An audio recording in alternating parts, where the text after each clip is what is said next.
a competitive dressage rider, Evgenia Stenberg, and a competitive endurance rider, Sophia McKee. Hello, everybody. I'm Evgenia. Hello, it's Sophia here. Thanks, Liana. Sophia, Evgenia, this book was inspired by you, your questions, and figuring out how to approach horse ownership. You both are young ladies from Greater Seattle area here in Washington.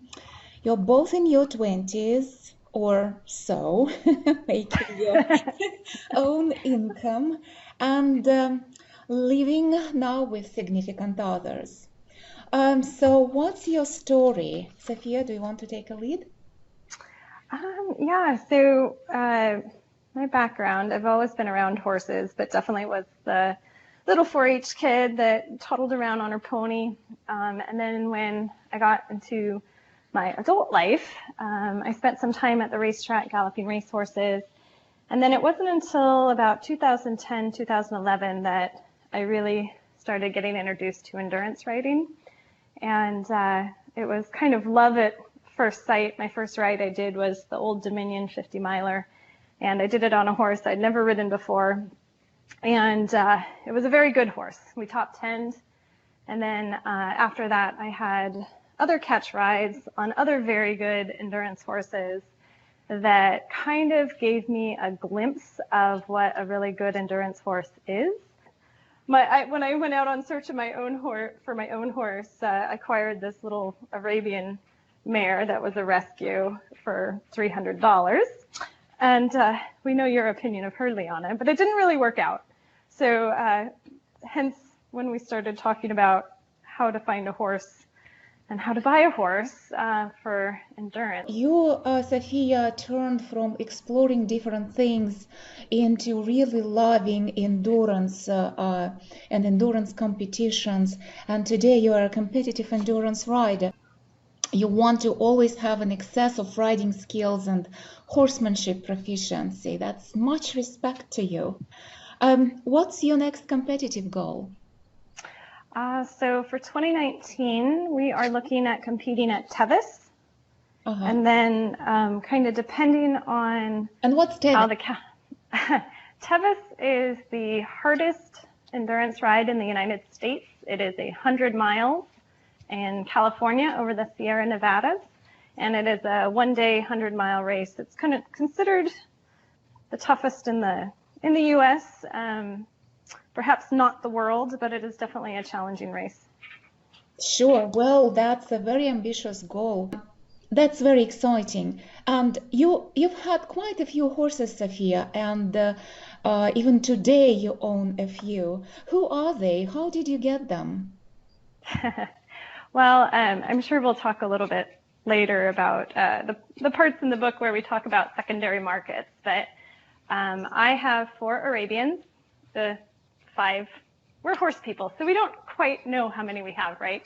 But yeah, I have 5 Arabians with various degrees of soundness. Right now, my competition horse is a 12-year-old Arab mare that came off the racetrack. And when I acquired her, was a relatively experienced endurance horse.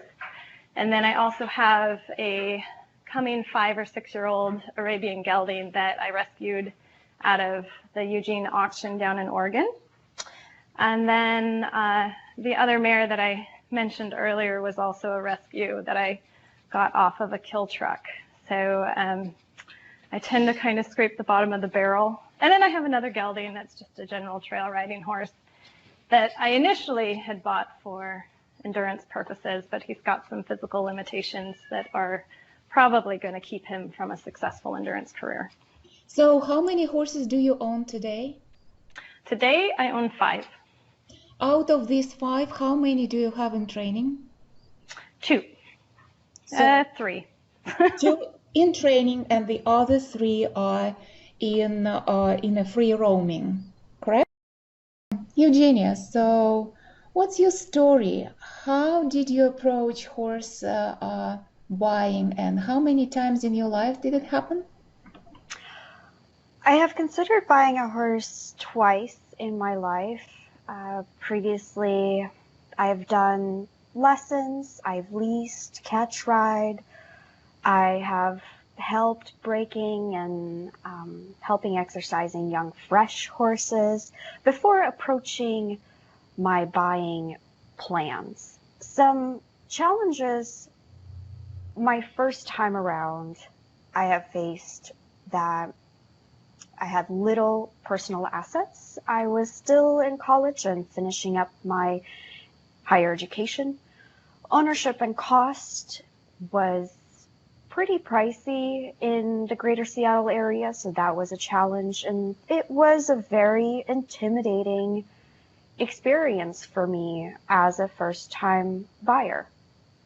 Of course, and your situation is so typical for young, for already not young riders, but for green adult amateurs, right?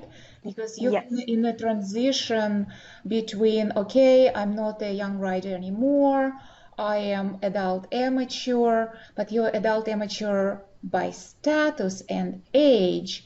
But then the other aspects also need to come along, like being solid on your feet and financial assets. Yes. Yes. And adult amateur, it needs to be essentially 100% sponsor of a horse. Yes, that is correct. Being able to save up enough funds to not only purchase a horse, but also maintaining maintenance, training, board, and all other responsibilities, along with financial growth going into my adulthood, it was a big step. Parents are no longer funding and acting as sponsors. Being able to have patience and budget accordingly 2 years ahead was a big challenge. And also, Evgenia, remember our discussions about the financial backing of the horse, which is a amount of money that you save and put on a side, and it just sits there, and it's not to spend on horse purchase, and it's not to spend on maintenance, upkeep, vet bills, and training. That is just your horse's security deposit that you have. So I don't think that many think of this financial backing for a horse, and the fact that you have, and that you took your time to build it up and plan your finances accordingly. All three buckets: financial reserves for the horse, money to buy the horse, and having some savings as well to support maintenance and upkeep, board, etc., for some time for your horse at the day of buying. That earns a lot of respect. I hope much more riders would take this approach that you've taken. Yes, what has also really helped me with calculating how much it would cost to maintain a horse for 12 months, considering if there's anything that happens in your professional career, that you're able to continue financially supporting your horse, even while searching for either a new role in the industry as a young adult, or supporting a move, or supporting any other big personal changes in your life. Sure. And not everybody thinks like that, and that's why this book is written, this content's created by Debra and myself. There are a lot of times on the Facebook, we see folks in the groups happy and talking, oh, I don't even know how many horses I own. I have not even tried to calculate how much money I spent for my equestrian activities. So it seems like it is a fashion of not knowing and allowing some lightheadedness and romanticism about it, but that's actually not what helps to own a healthy horse and succeed in the sport career. And that's why we've created the content for the book. So that is correct, and it definitely was a shift partway through, because I had been going and looking like direct off the racetrack down in Texas to find like some Arabian racehorse candidates, and I wasn't finding what I was looking for. And then when I actually did find something and got it vetted, it didn't pass vet check. So it was definitely one of those things where I realized I was going to do better if I had other people out there looking on my behalf and kind of keeping their ears open. And I will say the best candidates that I did have were horses that were referred to me by someone that knew I was looking, but that actually weren't listed for sale. How was your outreach received? So you used the word of mouth, and you reached out to endurance riders, to other equestrians from these two target channels, those who do cross country and those who do endurance. How did you reach out to them? Was it phone? Was it Facebook? Was it posting? Was it messaging? Was it emailing? How did you go about it? It was a little bit of everything. It was Facebook messages. Evgenia was turning me on to some Facebook groups that I could keep an eye on. My mentor, who I have weekly phone conversations with, was keeping an eye out for me. And then I was also emailing breeders that a lot of times if someone can't keep their horse, their first point of contact is to reach out to the breeder to see if the breeder can help rehome the horse or sell the horse. And so that was another avenue that I reached out to, knowing that the breeder would know the quality of the horse that may be coming back to them for, circumstances of divorce or financial or whatnot, for someone not keeping them. So breeders were the third avenue. Yeah. Breeders were the third avenue. Yeah. And I think the most important thing I learned from kind of having other people search for me is understanding what I like and understanding that what they may like and be referring to me may not meet what I'm looking for. So, I would have people sending me horses that were like, I want a very intelligent horse. That's the type of horse I like for trainability and for temperament. And, they would be sending me horses that, in my eyes, would not be a good suit for me as a rider. I'm not a really aggressive rider, so I fit better with a horse that's, not a horse that needs a lot of aggression and pushing and, like the loud person. I'm like the quiet person with my horse, so I needed a horse that was a good match for that. So just understanding what I wanted so that when people said, "Oh, I've got the best horse for you, you've got to look at this horse," like I would evaluate against my own circumstances and standards as opposed to against theirs.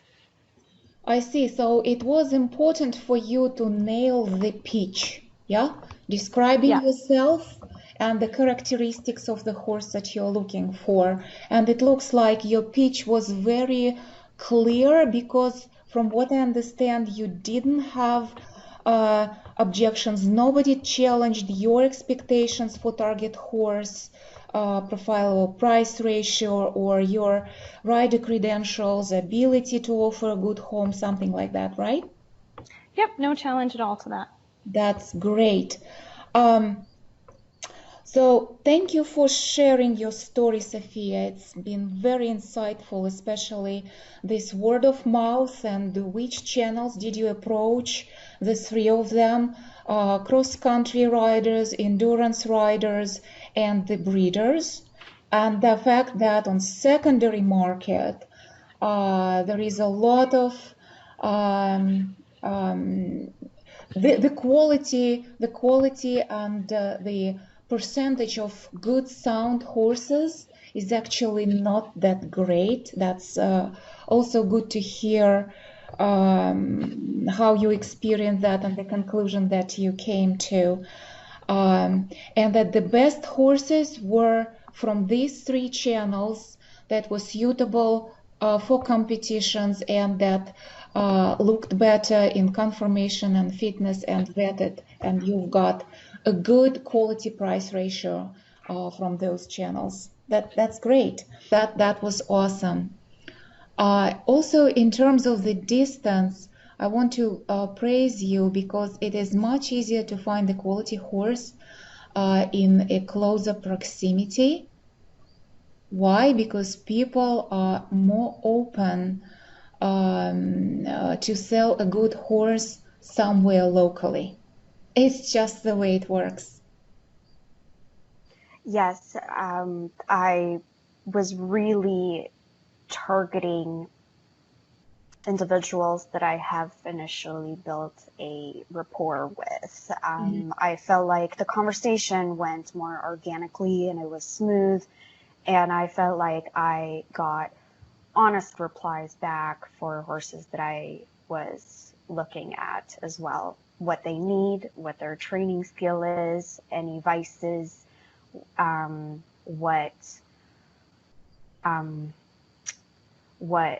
fields they need to go into. Can they do just pasture? Can they do a 2-hour turnout? Are they good with a buddy? Do they need shoes? Maintenance questions flowed better. Have you tried looking at horses from the websites, etc., from afar, like from another coast, another state, or even another country? Yes, I have. For my second horse, I was targeting prime markets, and it led me to connect with breeders further outside of the West Coast.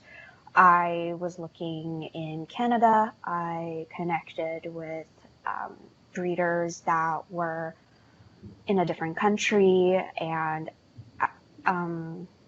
in Germany and Holland and in Sweden, where I originally came from. But I felt like, still being young and not necessarily experienced, I didn't want to risk searching for a young horse out of the West Coast, because I felt like there were a lot of risks involved, and also I didn't want to take on the risk in shipping a young horse so far. So I limited my search down, cutting off at Washington, Oregon, and California. I see. Great. So you said your second horse came from the prime market. Your first horse came from the secondary market. How would you compare the shopping experience? It's two different worlds. The secondary market, its quality is limited and prices vary differently. I felt like I didn't really focus as much on quality and future positioning of the horse as my first horse in the secondary market. But in my second horse that I purchased in the primary market, I was focusing on conformation. I was focusing on the quality, the breeding, the size of the bone, the health of the young horse. My perception and view and my criteria was different. I have been a professional now. I have acquired a little bit more assets. I could allow myself to splurge a little bit. Mhm. I felt like with my second horse, Loki, I narrowed down the breeding, where to find him. So a breeder that I had a good relationship with, I have established previous rapport with. I trusted that breeder and their quality of young horses that they have developed over the past couple of years. So I trusted them. That's why I went there. I was looking at the price. I didn't want to spend more than 15,000 on a young horse because I believe that a mind, health, and the dam of the young horse is really what matters. So I was looking for something small because I'm 5'2". I can't really ride 17 hand horses, so I wanted something that would cap out at 16.1. I wanted a good bone. I wanted a long back. I wanted a great mind. That is definitely something that I've learned from my previous experience looking for a horse. The mind really makes the difference. Yeah, I feel yeah. like, Thank you, Eugenia. Your comment about looking for a horse with a long back maybe not quite understood by the listeners, and I'll make a comment on it. The breeding, the modern breeding pendulum in the modern breeding swung significantly towards excessively short backs in horses in favor of heights, and this is already at its extreme for the past decade or two, and I believe the pendulum will begin swinging back towards longer backs as with experienced riders understand that horses really need to be rectangular type to more easily allow collection and carriage. But there are a lot of conversations going about it, and I think that you, with your criteria, you're a little bit ahead of the curve. You're a little bit more advanced in terms of which criteria you put for your horse. But that's a young horse, and so you figured out what you want, size and everything, and your considerations sound very, very down the earth and logical. But your first horse was from the secondary market, and you've been through a successful show career with your horse. What were your achievements, and what was the training path for that horse? yes.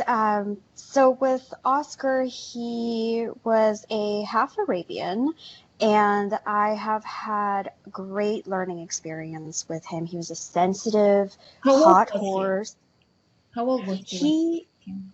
when I purchased him, he was 5, and he sold when he was 11, which was last year. He, um, he did we focused on dressage, and we learned a lot when it came to developing a sensitive horse who may not necessarily have been bred for dressage. He was more of an all-round guy. Some success from him was that in 2017 he was a champion at 4th level in the Arabian circuit. He was reserved for 3rd level. He did great as a top 5 sport horse under saddle and as well as in hand. We have finished 2017 as Horse of the Year champion for Region 4 and Region 5 in the Half Arabian circuit for 3rd level and 4th level. So I was very proud of him, but it did take time. And I feel like the initial quality determines the entire journey of the training program and competitions that follow once you start riding your horse. Experienced young ones take years to bring them up. Experienced horses are much more money and often come with long vet bills. Seemingly, there's no good decision, right? So watching the national and international shows on TV, it's really inspiring. It is hard to refrain pushing it towards the equestrian sport. How do they do it? Somehow it does work for them. What is their path? How can I talk it in my situation? How can I talk it in my situations? Questions like that roam in my head 24/7. Yeah, it's very easy in this stage to go random horse window shopping, right? So, what inspired you to go after different markets and look at different horses? If I wouldn't have my diverse experiences with a number of horses of different ages, breeds, disciplines, performance levels, including experience in breaking fresh young horses of others with trainer supervision, of course, I would probably have no holistic picture to make my own horse selection and purchasing calls. Yeah, that's where you've been very fortunate, and that's what other folks want to make a point of, that the less diverse experience a rider gets, the more limited are horse buying options in the market. And vice versa, the more diverse the experience is, the greater are the opportunities. And I'm talking here about the diversity of experience. It's not the depth within one discipline. It's not how many years you did that shoulder in or you jumped those little X's. It's actually going across different disciplines and workloads and types of training. Jumping, cross country, a little bit of vaulting, here and there. When you try a lot of different things, then you feel more comfortable to pursue a variety of options on the market. How were your communications with the sellers, Evgenia? Communication with horse sellers is very confusing. For one, I feel awkward making the initial introduction of myself, but it's appropriate. Horse sellers are different in many ways. That may come across as normal for some, may turn off others. What if an appropriate sequence from money and making an inquiry to sending that initial check? There are a lot of private sellers on websites. Selling cultures vary. Some sellers are thick-skinned, some are very sensitive. Some give you all the information up front about the horse, and others don't, and it feels like pulling their teeth out. Right. So it's that's why in the book we give email templates and advise how to approach horse sellers once the target market is defined, once the rider assessed himself or herself on the skill level using our table in the book, and so the target horse profile and target market are defined and finances are figured out. So there are communication templates that we give in the book that help to reach out horse sellers and have effective communications with them. What is your advice to the listeners, Evgenia? Study the prime market early, even before you are ready to shop for a foal. And foals are so much fun and enormously educational. Once you understand how to handle your foal, you understand your competition horse so much better. Building relationship with breeders, especially locally, will help you a lot. Finding out what they need, help them at breed shows, volunteer, study their mares, help with barn chores, with advertising, word of mouth, anything that you can possibly do. Find where you are on the skill ladder. There's a table in the book. Know that you can graduate from regular coaching and prioritize a trainer who will teach you to graduate as a goal. If you find yourself in a barn with mandatory lessons and training rides on the subscription, get a mentor who will guide you to graduation and plan training barn switches. The greatest fun begins once you have graduated as a rider and become a trainer to your horse or a group of horses. It really feels like winning the Oscars.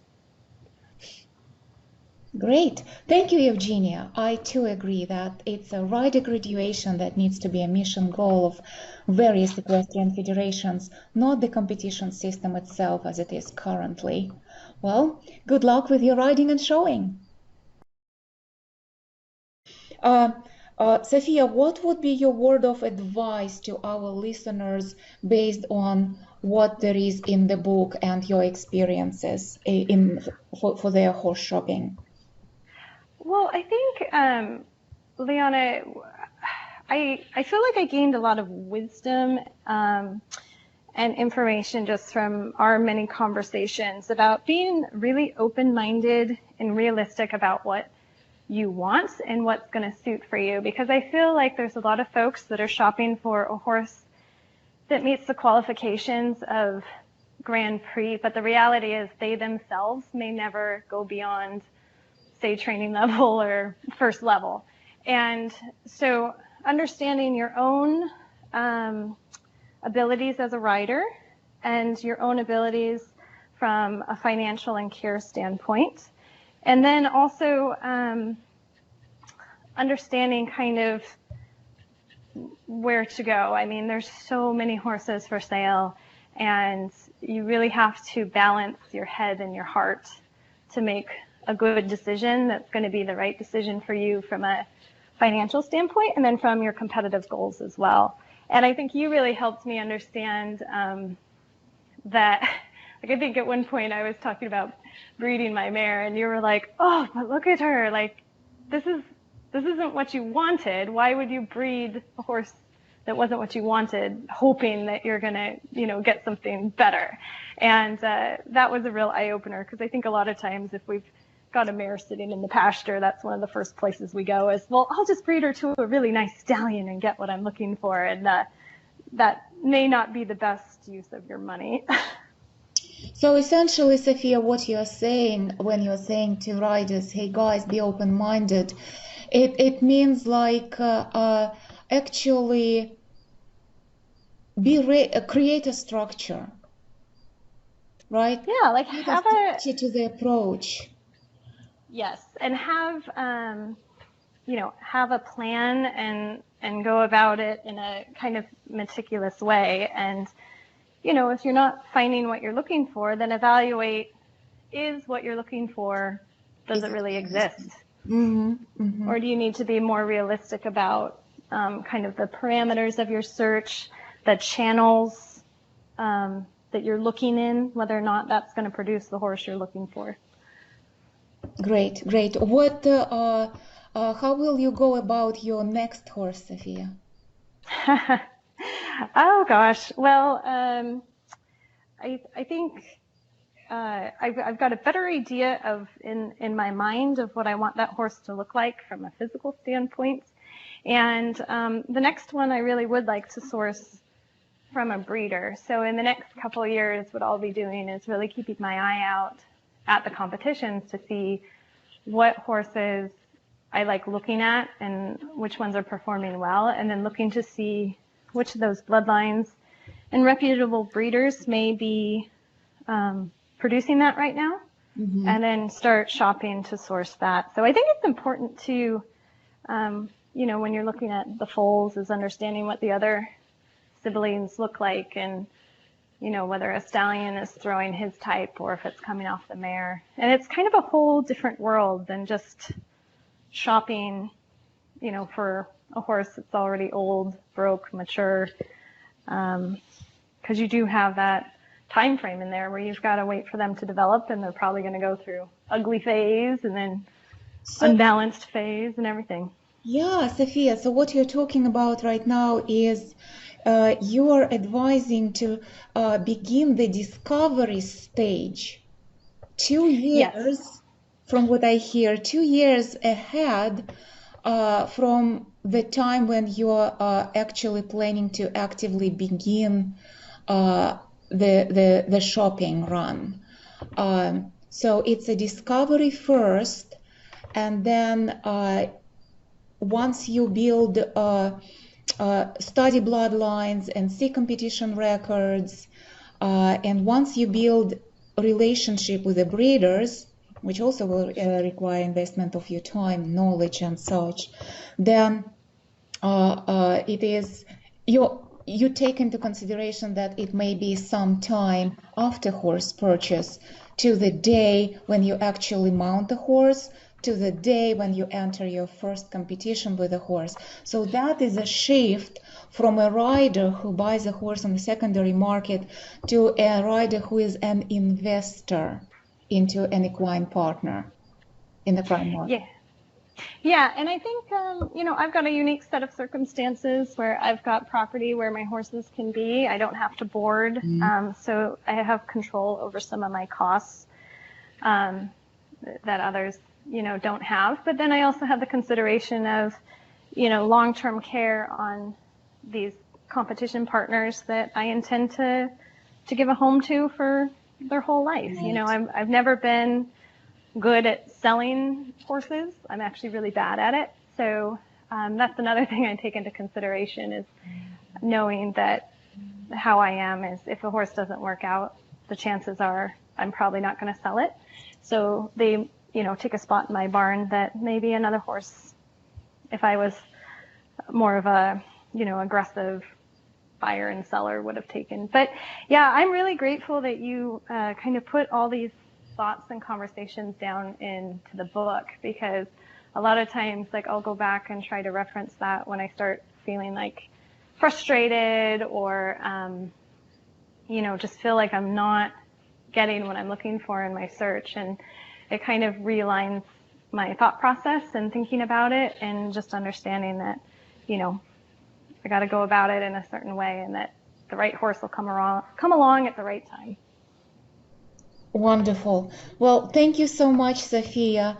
Guys, if you want to apply this concept to your situation, find the How to Buy a Horse book by me, Liana Antanovich, and my co-author, Debra Mead, on Amazon or on my website, www.equestrianinsider.com.